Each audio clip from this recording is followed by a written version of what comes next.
Welcome to Quick Tip with Joy. You know, we all been to Dollar Tree and we've probably bought these. They're a little thicker. They're chipboard pieces. Excuse the paint on my hand. They're chipboard pieces and they're kind of thick for a project.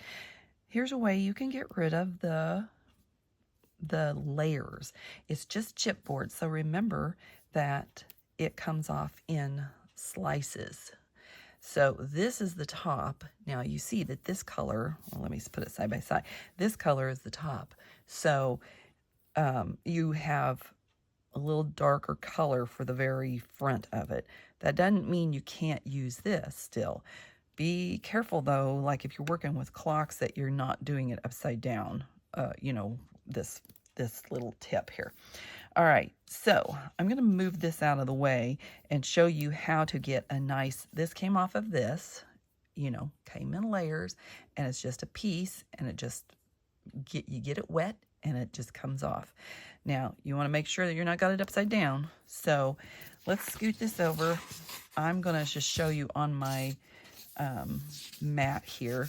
You're just going to mist just a little bit, and then find the front. This is the front. I'm turning it over and I'm just going to set it down in there. You really don't have to leave it very long and just let it absorb. Now, the first layer has some kind of a finish on it to make it this color. It's not really, I don't know what it is, but anyway, it's very, what do I want to say? It might take a minute longer than this. So just beware of that. Now, after you have it, you're going to just let it sit for just a second. Let me get a paper towel, sorry. Let's be prepared, Joy. All right. Anyway, and then just take your pokey tool. After it's set, you can see that it's, oh, right there I didn't get it. You can tell. You can mist it this way or you can mist it. I like to lay it upside down, but you know, if you turn it over and you don't see anything, then you might not have got it all. Just be sure that you got it all before you go doing this. And these with these little fine areas here might be a little trickier. So however big of a layer you want to take off, just kind of punch down in it and then start gently cutting it. Now, that needs a little more. I'm going to spray it again. And this probably would work better on a flat surface rather than, and you can soak the whole thing if you want, you know, it doesn't really matter. I was just going to try to take off one layer for you to show you that it can be done. Now, once you're done with it, you need to set it aside and let it dry. It's, you know, one of those things. So you can see it's getting kind of flopsy mopsy. I don't want to really tear it, but try it again. You might need to pull more. Oh, there we go. See how easy that's coming apart? You just need to pull more layers off than you want there. And it just splits apart real easy. I'm going to try it again and see if I can get this one to split another half. Let me get a pokier poke tool. Might be beneficial to me.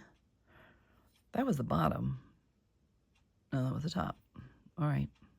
You can see it just takes a few seconds to do it, so. But be careful that you don't, you know, actually end up taking off more than you really want. I'm going to attempt to peel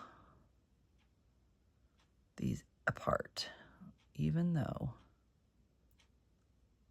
ooh, it's very, very, see, you might only be able to do it like 2 or 3 times. I might have to glue that back together. That's just really, but you can see that this one is a little thinner. It's not as thin as the original one. I don't know if you can tell the difference. It's very close. Set these aside and let them dry, and you know, flatten them out. Make sure that you're like leaving them flat so the little edge doesn't pop up and then dry, because if you let me get my words. Blah, blah, blah.